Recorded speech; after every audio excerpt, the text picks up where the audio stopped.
continuamos después de las ponencias de Iñaki Lola, de Alenda y de Carlos Ibarro bueno, nos vamos de los cocineros a los consultores turísticos, ¿no? Estamos en Gastrollar, estamos hablando de la cocina rural desde una comarca muy pequeña, estamos hablando pues de generar experiencias gastronómicas, experiencias turísticas. Nuestro siguiente invitado, David Mora, de eso sabe mucho, es consultor turístico, director del máster de turismo gastronómico del Basque Culinary Center, entre muchísimas más funciones, uno de los consultores, diría yo, de referencia. Su proyecto personal como profesional se llama Emoturismo y en su página web, en cierta medida, critica el término del turismo experiencial, ¿no? y aborda el tema de que lo que se trata es de generar emociones pues yo diría que como herramienta también y como discurso, ¿no? Cuando hablé con él para venir a la ponencia, casi que le di una idea de título que a él lo sorprendió. Digo, oye, ¿qué te parece si titulamos tu ponencia El turismo gastronómico del carbón como opción? Y él me decía, bueno, no sé muy bien a qué te refieres, ¿no? Bueno, nuestro lema este año es Descubriendo la cocina del carbón. Abordamos la cocina del carbón con dos acepciones. Una, pues la de esa cocina de la cocina de la placa de la cocina, de carbón, de leña, la bilbaína, como la queréis llamar en cada territorio, la cocina del yar, la cocina del fuego, ¿no?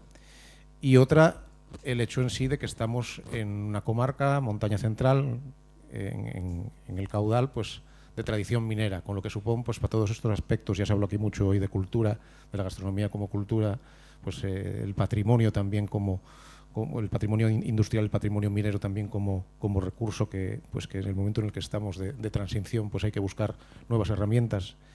Y esa sería la siguiente opción, ¿no? Hablar de esta comarca, no solamente de esta comarca, sino también de nuestra comarca de vecina del Nalón.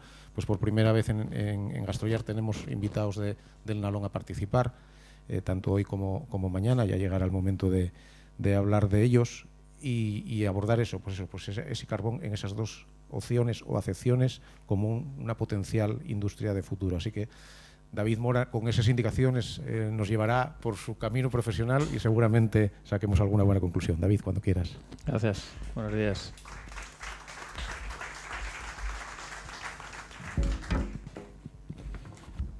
Muy bien, pues nada, muchísimas gracias por la invitación. Siempre es un placer venir a Asturias. Vengo menos de lo que debería. Saludo a Luis, te veo en la esquina.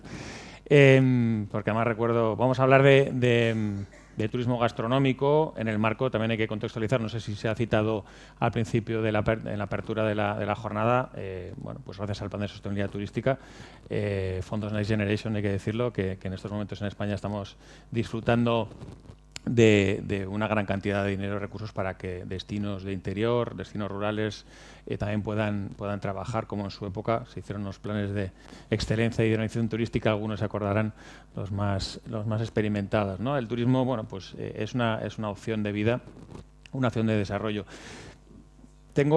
Bueno, digamos que la mía es una presentación un poco más canónica, más formal, que siempre después de presentaciones tan creativas y tan desde dentro como las que hemos vivido de Alenda y de Carlos, ¿no? Esta va a ser un poco más de negocio, va a ser un poco más de estrategia, planificación, cosas un poco más aburridas. Pero bueno, ahora que está hablando Carlos, también sí que quiero darle un giro, porque además, no sé si habréis visto que ayer o este fin de semana ha habido bastantes manifestaciones en diferentes puntos de España en contra de la actividad turística, ¿no?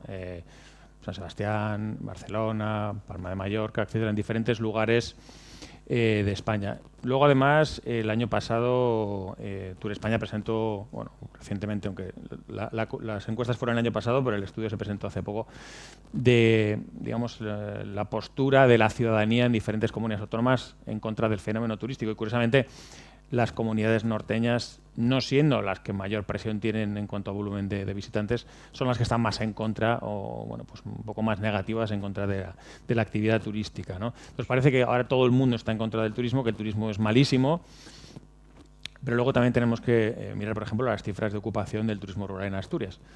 y vemos cómo de una manera como continuada desde 2019 la ocupación está bajando, ¿no? Y esto pues deja en situación complicada a territorios de interior del Principado de Asturias, pero podemos hablar seguramente de interior de Cantabria, de Navarra, de muchos territorios en los cuales el turismo rural durante década de los 90, primera década de este siglo, pues fue una opción de desarrollo muy grande, y ahora mismo, pues por lo que se ve, a la nueva demanda turística no le atrae el turismo rural.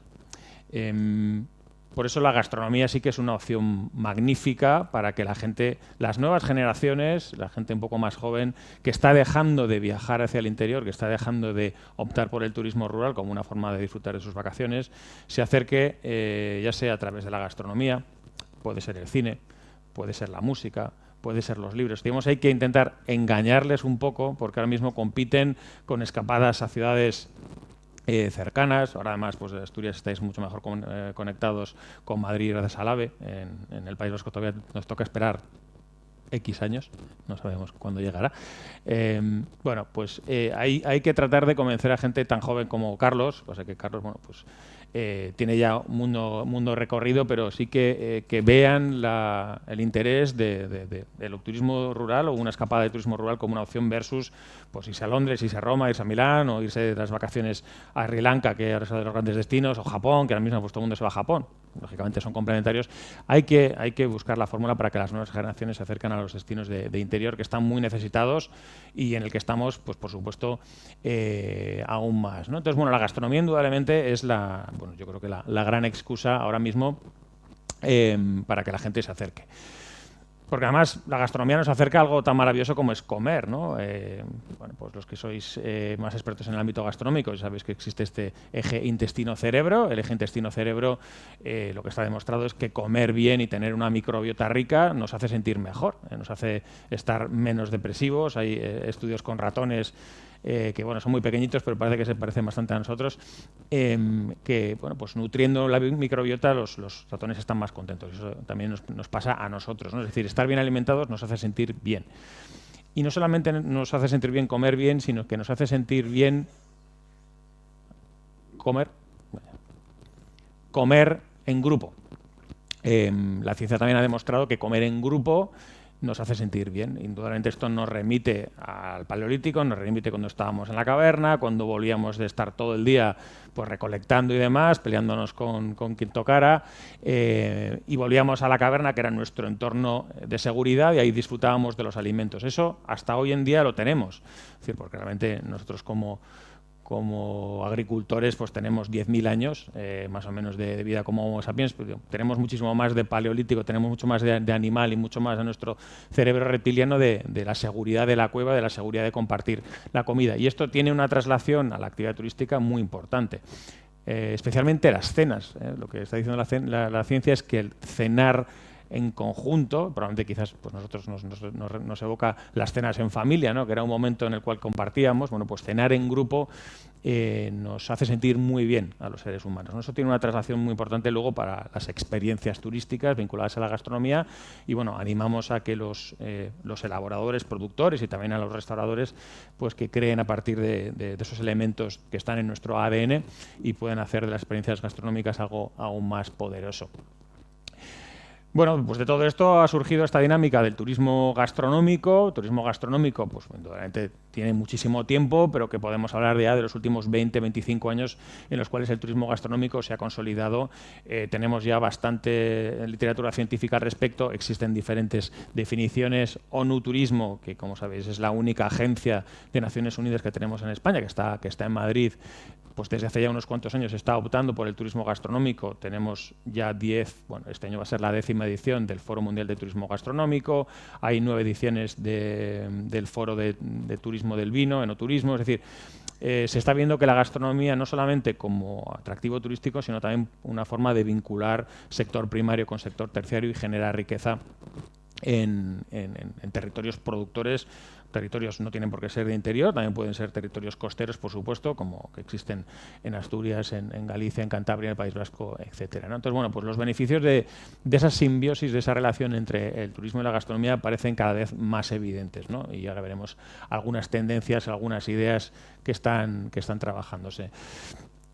¿Por qué? Bueno, pues ¿cuáles son un poco los beneficios de juntar turismo y gastronomía o que el turismo se apalanque muchísimo más en la gastronomía? Bueno, pues hay una recuperación del recetario tradicional, que puede ser, pues, por ejemplo, ayer que venía escuchando el podcast de La Picaeta que hablaba Miquel con su nuevo libro, ¿no? El libro de recetas tradicionales con un girito, ¿no? Bueno, oye, pero ya está la receta tradicional ahí recuperada, está ese patrimonio, están esos ingredientes, digamos, ancestrales en algunos casos. Estamos vinculándonos con la historia, estamos recuperando ese legado y lo estábamos, bueno, pues renovando para que el cliente de hoy en día lo disfrute.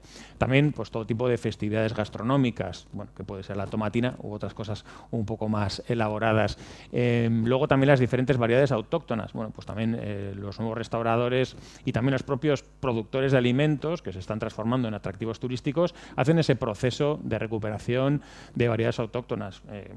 Si hablamos, por ejemplo, del mundo del vino, que seguramente dentro del marco del turismo gastronómico, el turismo del vino es el más poderoso. Ahora mismo hay iniciativas muy interesantes de recuperación de antiguas variedades. Galicia, por ejemplo, es un territorio que tiene una cantidad de variedades endémicas espectacular. Bueno, todo eso se está recuperando y luego se está dando a conocer al turista cuando vamos a la bodega a visitarlo, ¿no? Y luego toda la parte intangible, que muchas veces es lo más divertido, ¿no? Los relatos, las leyendas, las canciones, los bailes vinculados a la gastronomía, pues también gracias a que el turismo gastronómico está al alza, pues lo estamos sabiendo trasladar y estamos incrementando nuestro patrimonio turístico de cara a los visitantes. También desde la perspectiva medioambiental, bueno, pues el hecho de que la gente vaya a visitar territorios rurales por su gastronomía, bueno, también por supuesto permite que la gente se quede en sus pueblos, o es lo que nos gustaría pensar, ¿no? Ya nos ha dicho Alenda Lola que la vida es mucho más complicada de lo que a veces nos parece desde la ciudad, que todo es muy, muy sencillo, le damos al botón y todo funciona, ¿no? En el entorno rural es más complicado. Internet, ¿no? Pues que pareciera que sigue todavía costando que en algunos puntos llegue, pero bueno, sí que gracias al turismo se está también apostando por la recuperación de los paisajes. El paisaje es un elemento fundamental, yo creo que se integra poco en los productos turísticos. ¿Sabéis? Existen incluso paisajes gastronómicos que son patrimonio mundial de la UNESCO, por ejemplo, pues el patrimonio vitivinícola en Piamonte de Roero Lange Monferrato. Son lugares que ahora tienen que empezar a defenderse, ¿no? Porque hay tal volumen de visitantes que quieren visitar esos paisajes, pero bueno, como mínimo se está también preservando, pues como puede ser en Ribeira Sacra, todo lo que es la viticultura heroica, se está preservando una forma de elaborar, una forma de cultivar, que si no de otra manera quizás se vendría abajo, ¿no? También, como decíamos, la recuperación de variedades tradicionales, conservación de razas autóctonas. Por ejemplo, en el País Vasco pues tenemos hay un cerdo típico, ¿no? Que a partir del Euskal Txarri, que la verdad es que tenemos, por ejemplo, enmascarada en Lecumberri, que está haciendo toda una propuesta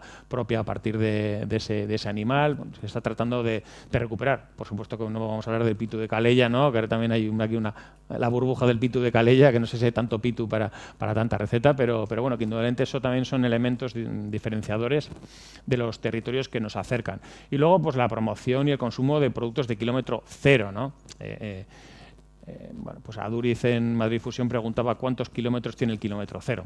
Bueno, pues, no sé, ahí lo dejo, ¿no? Seguramente para mí kilómetro cero, pues todo lo que pueda ser España, para mí es kilómetro cero, tampoco hay que complicarse mucho más la vida, ¿no? Y eso, por supuesto, porque tiene una reducción en el impacto de la huella de carbono, digamos, el desplazamiento del producto, y luego también favorece esa economía circular de la que hablaba Lola. Bueno, que también es una iniciativa muy interesante. Ya sabéis además que tenemos nuevas leyes en España que hay que aplicar. En el caso de la ley de la economía circular hay que privilegiar el consumo humano y a partir de ahí se puede dar a los animales, a partir de ahí se puede compostar. Bueno, es una ley que a todo el mundo de la restauración y al mundo de la cadena alimentaria os va a llegar y vais a estar obligados a disponer de unos documentos al respecto, que lo tengáis en cuenta, que ahí va a tener tiene ya rango de ley. Y luego, por supuesto, toda la dinámica de sostenibilidad, producción integrada, producción ecológica, producción biodinámica.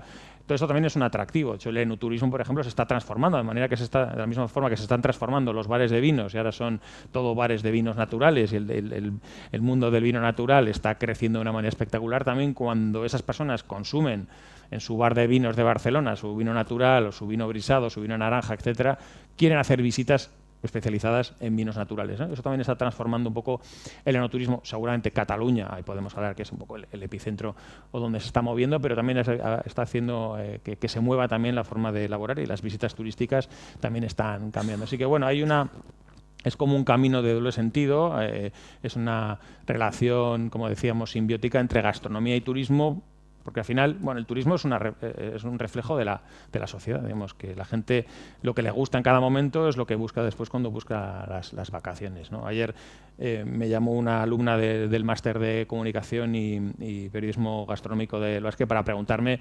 si las visitas a bodega ya tenían un carácter transformador. Digo, pues 2 horas tampoco te van a transformar mucho. Yo creo que la gente lo que quiere es pasárselo bien. La gente cuando va a vacaciones sobre todo quiere pasárselo bien y yo creo que es un poco el foco donde tiene que estar, ¿no? Puesto es que la gente disfrute y más después de la pandemia, después de 2020, que está visto un cambio sociológico brutal y bueno, pues estas cifras de turismo está creciendo tanto también por eso mismo, porque estamos con ganas de pasarlo bien y gastarnos todo lo que tenemos ahorrado y lo que no tenemos ahorrado nos lo gastamos en viajar. Con respecto a qué es el turismo gastronómico, siempre decimos, el turismo gastronómico no solo es ir a restaurantes. El turismo gastronómico es algo muchísimo más amplio. El turismo gastronómico, y esta es una plasmación de... Parece curioso, pero los que primero empezaron a hablar de turismo gastronómico en el mundo fueron los canadienses. Existe una iniciativa allí que es la Ontario Culinary Alliance y ya desde hace muchísimos años empezaron a investigar sobre el turismo gastronómico. Esa información que está colgada en la web, la presentación, por supuesto, si alguien la quiere os la puedo enviar.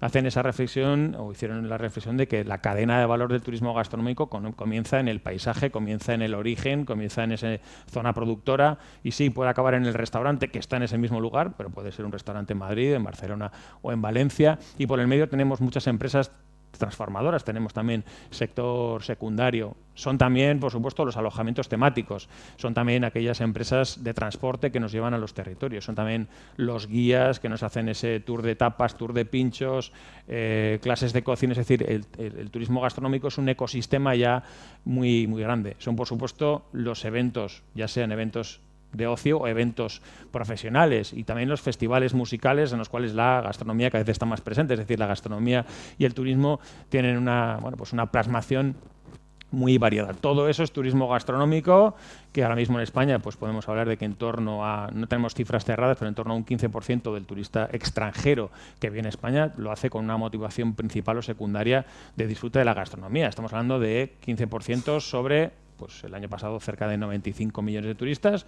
Este año andaremos por ahí, allí estamos un poco por encima, en torno a un 3%. Con lo cual, pues igual, no sé si acabaremos en 100 millones, queda un poco ya de pudor hablar de estas cifras, ¿no? Pero siempre me gusta dar el contrapeso. Los españoles estamos viajando menos, porque los precios han subido mucho y no nos da para pagar eso.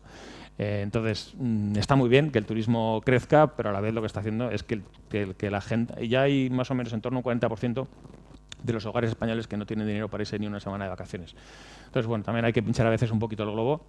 Cerca del 40%, en torno a, sobre el 35% aprox de los hogares españoles no tienen dinero presupuesto para irse de vacaciones ni una semana. Entonces, es muy difícil de controlar. Es decir, no, la administración tiene que... No se puede, pero no se puede poner puertas al campo, ¿no? A veces hay cosas buenas y otras cosas malas, es muy difícil de... Pero hay que tener en cuenta que no todo es maravilloso dentro de la actividad turística, por supuesto, ni mucho menos. Algunas tendencias del turismo gastronómico. Bueno, este año 2025 ha sido especialmente prolífico en lo tocante a tendencias en el sector turístico. ¿Por qué? Bueno, pues como todo el mundo está viajando, pues todas las compañías quieren tener su pequeño documento haciendo su visión. Ha hablado Carlos del efecto IKEA. Aquí hablamos de los talleres de cocina, las experiencias hands-on, es decir, que la gente haga cosas, que participe durante la experiencia. Por supuesto que si va a una bodega, pues ya va a tener ahí algo de contacto quizás con el campo, pero si es en el restaurante o que hay una parte del plato que lo acaben ellos, todo lo que sea participación, porque el efecto IKEA habla de que aquello que he hecho yo con mis manos me sabe más rico o me gusta más, ¿no? Bueno, pues ese efecto IKEA está muy, muy presente ahí. Luego, pues el turismo de nicho, que a veces hay gente que es súper especialista o le encanta el mundo de los fermentados. Por supuesto, no vamos a hablar de la cocina japonesa, que es algo que está creciendo de una manera espectacular.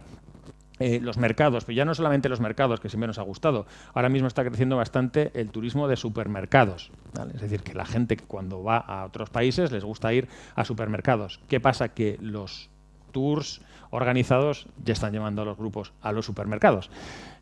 ¿Cuánto tiempo falta hasta que el Carrefour de turno, el Mercadona de turno, le diga, vamos a ver, tú aquí qué haces? Aquí se viene a comprar. Ya tenemos muchos mercados tradicionales en España que están hasta las narices de los grupos de turistas que van, miran, molestan y no compran, ¿no? Entonces, si vais a un mercado, comprad, por favor, que paso está. En San Sebastián, el mercado de la Brecha, que es el mercado que está en Lo Viejo, que está en el centro, al lado del McDonald's, ahí lo vais a ver bien fácil. El mercado de la Brecha ya, digamos, los paradistas ya se han puesto un poco, se han organizado para decir, oye, mira, no me traigas a grupos de 25 personas porque en San Sebastián, lo mismo que Barcelona, ya ha limitado el número de turistas de los grupos organizados, son 25 personas en invierno, 20 personas en verano. Bueno, porque al final, si conocéis la parte vieja de San Sebastián, pues bueno, hay algunas calles que son bastante estrechitas. Yo estuve este fin de semana y algunos bares en el Sport, que estuve el domingo. Yo creo que yo y mi pareja y yo éramos los únicos españoles. La verdad es que es bastante distópico, ¿no? Entonces, bueno, pues hay que proteger un poco eso, hay que proteger al productor y hay que proteger un poco la experiencia. Y yo diría también, por apuntar alguna de las que están creciendo mucho, es el tema de la salud y el bienestar. Yo creo que las nuevas generaciones sí que prestan mucha más atención a la salud, prestan mucha más atención a lo que comen y lo que beben, aunque luego piden mucho globo, con lo cual a eso también me chirría un poco.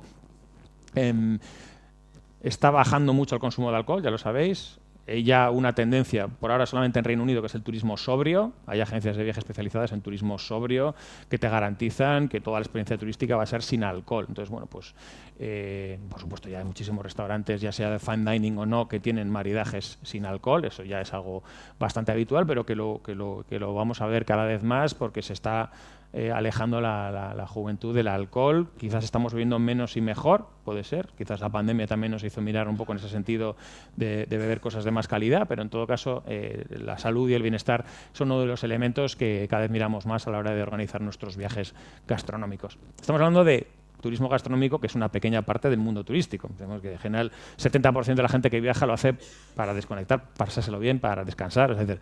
Estamos hablando de algo más micro, ¿no? Pero que bueno, que está creciendo afortunadamente. Algunos buenos ejemplos de territorios, luego veremos alguna empresa. Territorios que están haciéndolo muy bien en el ámbito del turismo gastronómico. Pues tenemos la comarca del Goierri, en Guipúzcoa, que tienen su ruta del queso Idiazábal, que ha tenido ya bastantes premios. Es interesante también porque es una colaboración público-privada.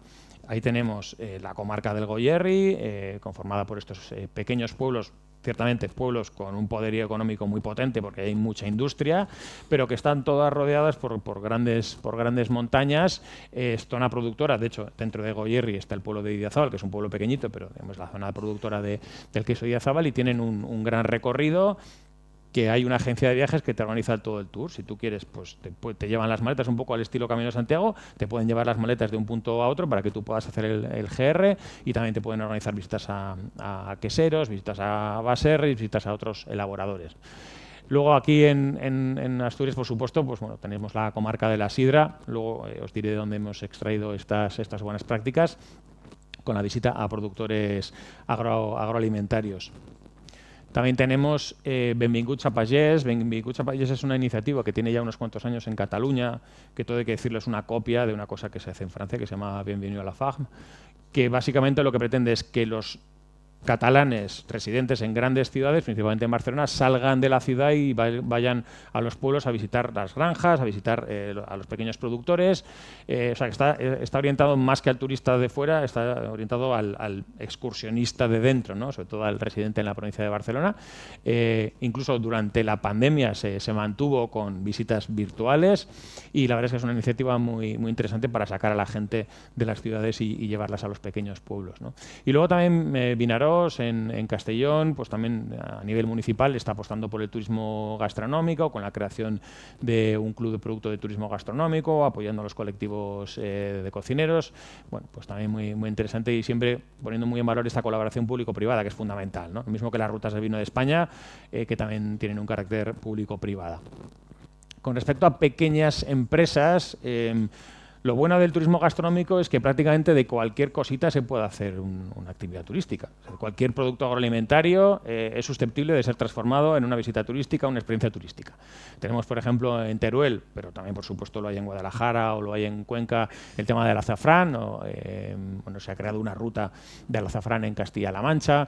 Luego tenemos en Castellón, bueno, Soria, Castellón, Teruel, el tema del turifiturismo también está creciendo mucho. Quizás algunos habéis estado en, no sé si es Mora de Rubielos o Rubielos de Mora, que es donde está la trufa negra, que es el primero que empezó con el trufiturismo, ¿no? Que incluso acuñó ese término. Esta fotografía es de unos productores de Castellón. En Valencia, la Horta de Savall, bueno, pues también visitar una granja, recolectar y luego cocinar. Aquí tenéis bueno, pues en la ría de Leo también la ostricultura y como también la experiencia vinculada a la producción de ostras aquí muy cerquita. Ondarre, que no sé si llegaste a ir tú, Carlos, cuando estabais allí. Para mí Ondarre es como el paradigma del turismo gastronómico. Esto está en Segura, una pequeña localidad también del Goierri, ya muy cerquita o bastante cerca de Navarra, y es una familia, son los padres y sobre todo Eneko Goiburu, que es el que aparece en la fotografía, que tiene además pues, unas vistas espectaculares. Eso es el pueblo y hacia ahí luego tienes las montañas. Ellos elaboran sus propios quesos Idiazábal, queso digamos normal y ahumado. Tienen un punto de venta, tienen un pequeño museíto etnográfico y tienen también un alojamiento rural. Y los que gestionan el negocio son ellos, es la propia familia, pero también la visita te la puede hacer la Aitá, la Ama, el mismo. Y lo bueno que tiene Eneko es que habla muy bien inglés. Entonces se infla hacer visitas con americanos, y cuando ya sabemos cómo son los estadounidenses, que no se harán muchas cosas, pero agarrados no son, y cuando viajan gastan y compran todo lo que, si les ha gustado, si la experiencia les ha gustado, y él, bueno, pues tiene esa fortuna que ya además piensa con mente turística, trabaja con turoperadores, intermedia, trabaja con guías, es decir, continuamente está, bueno, cuando puede, claro, porque muchas veces tiene que estar con las ovejas o tiene que estar elaborando queso, entonces en los ratos que puede. Entonces, bueno, pues eso ya es, no sabría decir qué porcentaje de sus ingresos es del alojamiento, de la venta de quesos o de las visitas turísticas, pero al final ha logrado pues seguir allí en su pueblo, elaborando, consiguiendo premios, porque también, por lo menos que yo sepa, 2 años ha conseguido premio al mejor queso Idiazábal. Así que bueno, pues ahí siguen viviendo y además con grandísimo éxito, ¿no? Algunas otras iniciativas chulas. Tenemos, por ejemplo, la finca Los Berrazales. Sabéis que Gran Canaria es el último punto, al menos que yo sepa, el último punto en Europa que sigue elaborando café. Y hay un par de elaboradores de café, un par de fincas en la zona de Agaete que se pueden visitar, se pueden realizar, haces un poco el tueste y luego hacer la gustación del café en un entorno pues muy agradable, ¿no? También ahí tenemos la finca La Calabacera en Tenerife. Tenerife es una isla que está esforzándose muchísimo por un reposicionamiento, replanteamiento de su oferta turística muy vinculada al ámbito gastronómico desde una perspectiva sostenible y de circularidad. Lleva ya aproximadamente unos 4 años apostando mucho por proyectos de economía circular. Y la finca La Calabacera es un auténtico espectáculo, porque como veis, bueno, pues también aprovechando para grandes eventos. Luego allá arriba tenéis el campo de Artajo. Artajo son unos elaboradores de aceite ecológico de grandísima calidad, que también fomentan muchísimo las prácticas de circularidad. Y bueno, se puede encontrar ese aceite en los mejores restaurantes de España, pero además también por supuesto hacen visitas. En Cantabria tenemos, por ejemplo, en Novales, pues una granja elaborada de limones que también hace actividades vinculadas con los limones. Guneco, en Navarra, pues hasta algo tan prosaico como los huevos, también se pueden hacer experiencias turísticas vinculadas a la producción de huevos. Una pequeña granja, es decir, no puede ser algo. Una granja de huevos puede ser esa mirada al abismo del que hablaba Nietzsche, o algo muy satisfactorio, ¿no? Pues en este caso es otra mirada, otra forma de trabajar en ecológico. Sabéis que Navarra es la comunidad autónoma con mayor número de productores en ecológico que hay en toda España. Vale, y todo esto viene, os iba a decir, ¿de dónde viene todo esto? Bueno, pues un proyecto que lleva 2 años aproximadamente realizando el Ministerio, bueno, Segitur, que es la sociedad estatal de gestión de la innovación y la innovación de la tecnología turísticas.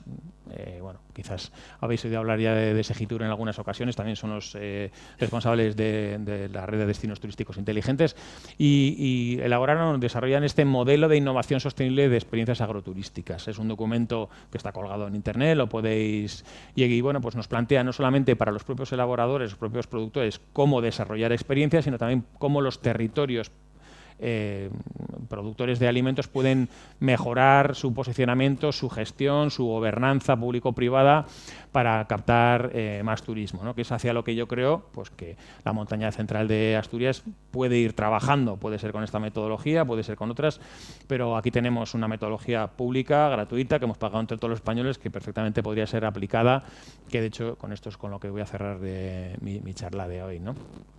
Esto es, son 4 documentos los que hay y hay una guía de innovación con 12 casos de éxito, que son de donde he extraído los 4 que os he hablado al principio de territorios, ¿no? Lo de Idiazábal, Vinaroz, Benvinguts a Pallés y el Trasiegu.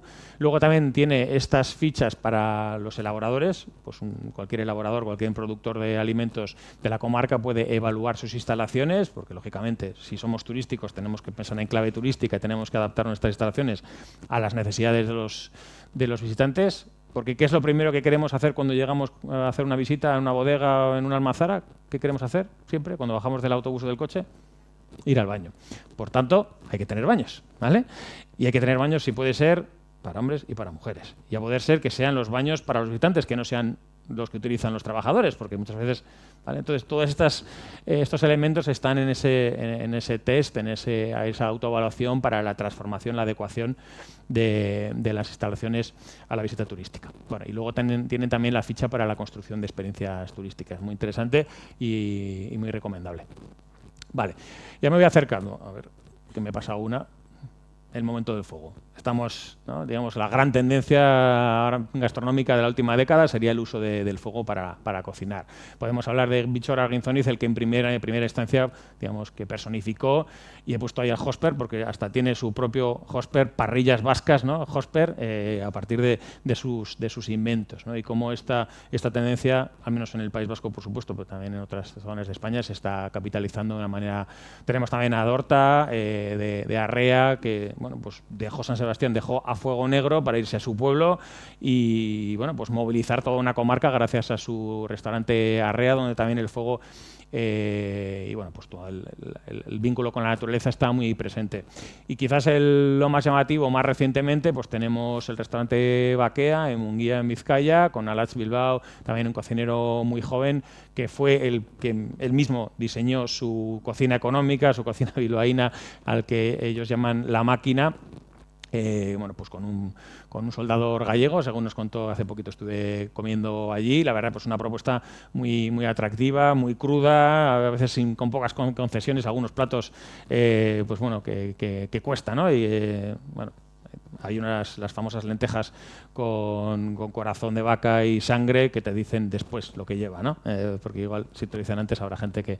Pues bueno, yo como ya había hecho los deberes, sabía lo que había, no tuve problema, pero la verdad es que muy, muy interesante. En un pueblo que tampoco tiene demasiado, es un pueblo bueno, pues no tiene un atractivo muy grande, aunque sí que es un pueblo slow, está dentro de la red de Slow Cities y yo creo que encaja perfectamente su apuesta por el fuego y su apuesta por el kilómetro cero, ¿no? Así que el fuego indudablemente es el marco perfecto para que también pues aquí Montaña Central trabaje el turismo gastronómico del carbón, ¿no? Como esa opción de desarrollo y de darle un giro al territorio, ¿no?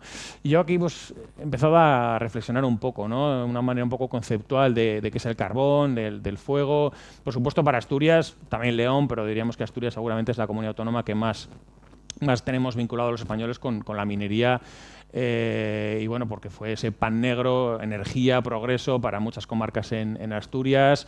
Forjó un carácter. El ser minero no es cualquier cosa, lo mismo que ser pescador, tampoco es cualquier cosa, ¿no? Son oficios muy especiales que han forjado un carácter, una comunidad muy particular, ¿no? fue sustento durante décadas para estas comarcas, principal fuente de empleo. Pero lo mismo que a veces pasa con el turismo, pues el monocultivo tiene muchos riesgos, ¿no? Entonces, el monocultivo, basarse toda la economía en un sustento único como era el carbón, pues ha tenido ese peaje humano, ese peaje económico, también un peaje ambiental, que todavía pues algunas comarcas como la que nos encontramos pues está pagando, ¿no? Y esa... bueno, pues un poco ese San Benito de las cuencas mineras, ¿no? Pues está todavía ahí, hay que trabajar para darle la vuelta. Y quizás el turismo gastronómico, a través del uso del carbón o la cocina del carbón, puede ser un elemento para que nos ayude esa transmutación entre una actividad, la energía del carbón como una industria extractiva, al turismo, que puede ser una industria extractiva, pero también puede ser una industria regeneradora.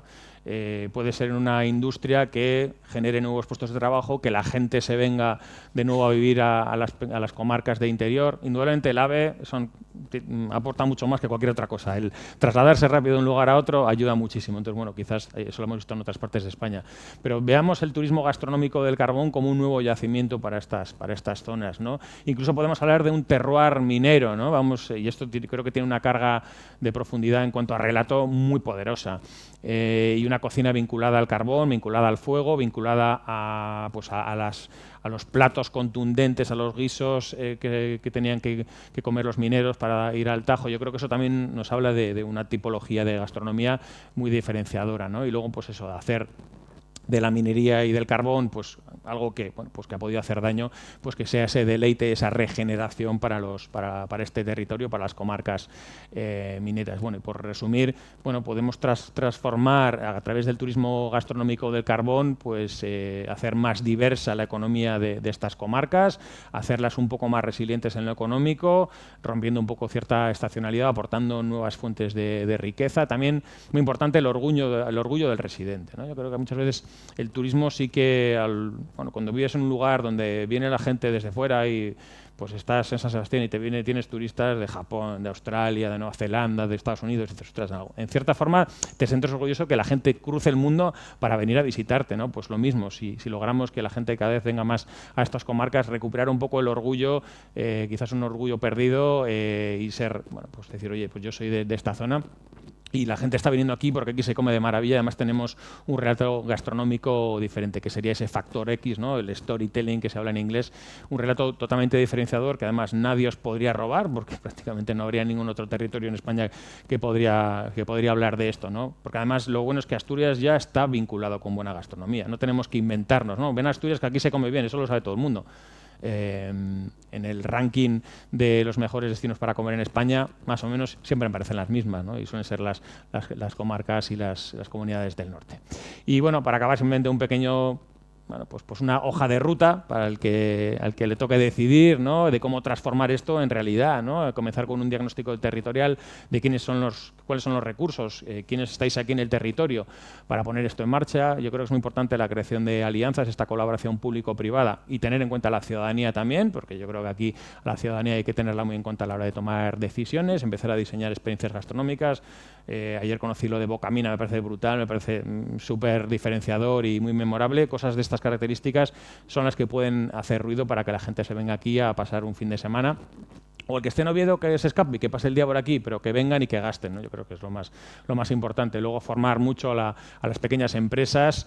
Estamos en un momento de cambio en cuanto a la digitalización, es brutal. Es decir, las empresas que no se digitalicen...